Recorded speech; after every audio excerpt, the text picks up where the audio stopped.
Почитувани колеги, во 2005 година холандската банка ING, еден од најпознатите светски банкарски брендови, сакаше да инвестира во Македонија.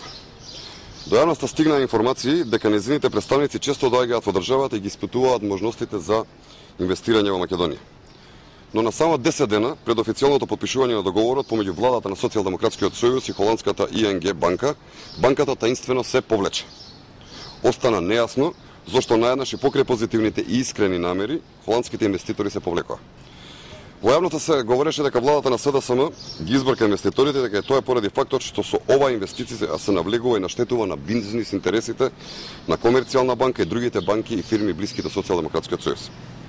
СДСМ свесно не дозволуваше навлегување на странска конкуренција во банкарскиот сектор. Беше неповратно изгубена можноста за нова милионска инвестиција, беше пропуштена шансата за влез на свеж капитал, за нови вработувања, но и за конкуренција во банкарскиот сектор, што ќе значеше поевтини и подостапни кредити за граѓаните, пониски каматни стапки, влез на други познати банки на македонскиот пазар. Се уште чекаме одговор од Социјалдемократскиот сојуз каде завршуваа парите во нивното време.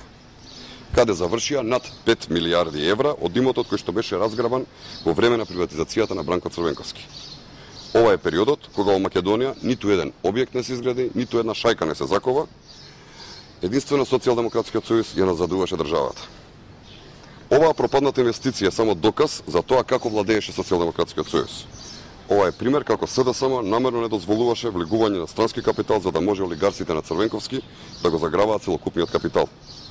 СДСМ свесно не дозволуваше навлегување на странска конкуренција во банкарскиот сектор.